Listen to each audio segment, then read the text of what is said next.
wabarakatuh. Perkenalkan kami dari kelompok 3. Saya yang bernama Rizka Lamsu dengan NIM 2413642 dan teman saya yang bernama Sakina Nurulhuda dengan NIM 2413630. Kami akan mempresentasikan tentang tokoh Garden Alport. Mari kita saksikan.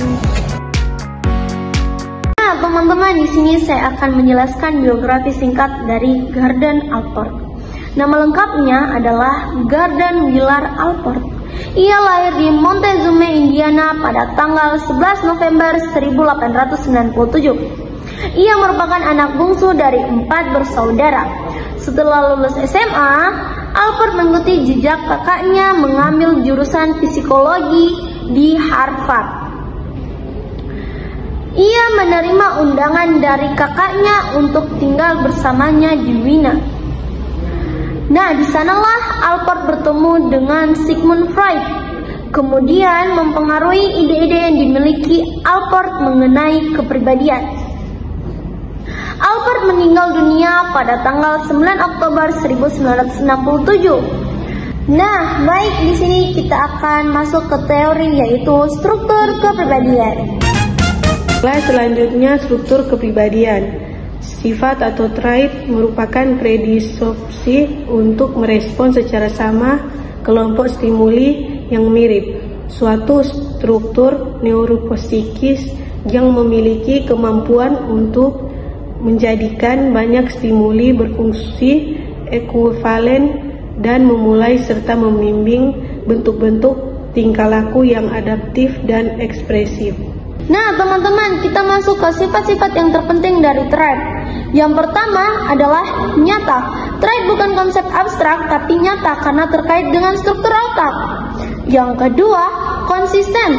Trait membuat seseorang merespon berbagai situasi dengan cara yang sama, karena makna stimulus dianggap sama. Yang ketiga, menentukan tingkah laku. Trait yang kuat akan mendorong seseorang bertindak aktif mencari stimulus yang cocok dan memunculkan perilaku. Trait yang lemah hanya mengarahkan, tidak mendorong secara aktif. Yang keempat, terbukti secara empiris trait dapat diketahui dari pola tingkah laku yang sering muncul pada situasi yang sama. Dapat diukur melalui observasi, angket, atau kuesioner. Yang kelima, konsisten namun bisa tumpang tindih. Satu perilaku bisa dipengaruhi oleh beberapa trait sekaligus, sehingga batas antar trait tidak selalu jelas. Nah, teman-teman, Alport membedakan trait umum dan individual. Yang pertama, trait umum merupakan sifat-sifat yang dimiliki bersama oleh banyak orang dalam satu budaya atau kelompok. Biasanya digunakan untuk membandingkan individu dalam suatu kelompok. Trait ini berkembang karena pengaruh budaya, evolusi, dan sosial. Contohnya, dalam budaya tertentu, banyak orang cenderung ramah dan suka menolong. Yang kedua, trait individual. Sifat yang unik dan khas pada setiap individu mencerminkan keunikan kepribadian seseorang. Disebut juga sebagai personal disposition trait. Trait ini tidak dimiliki oleh orang lain dan tidak selalu bisa dibandingkan dengan orang lain. Contohnya, seseorang yang sangat menyukai hewan belum tentu juga orang lain juga menyukai hewan. Ada 3 tingkatan disposisi. Disposisi kardinal merupakan sifat yang sangat dominan dan mewarnai hampir seluruh perilaku individu. Hanya sedikit orang yang memilikinya dan mereka sering dikenal dari sifat ini saja. Contoh, seseorang sangat ambisius hingga seluruh hidupnya dipengaruhi oleh ambisinya. Yang kedua, disposisi sentral. Sifat-sifat utama dari khas yang menjadi dasar kepribadian seseorang. Biasanya ada sekitar 5-10 sifat sentral pada tiap individu. Contoh, sifat sentral jujur, sopan, pemalu, agresif, optimis, rajin.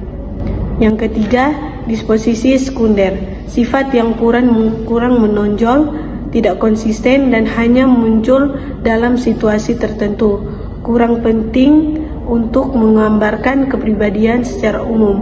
Contoh, seseorang yang biasanya sabar bisa menjadi meledak-ledak ketika membahas topik sensitif tertentu. Nah, Itu tadi guys, biografi dan teori struktur kepribadian menurut Gardner Alport. Sekian dari kami berdua, mohon maaf apabila ada salah kata. Sekian, wassalamualaikum warahmatullahi wabarakatuh. Kasih. Baik, di sini saya akan menjelaskan biografi singkat dari Gardner Alport. Gardner Alport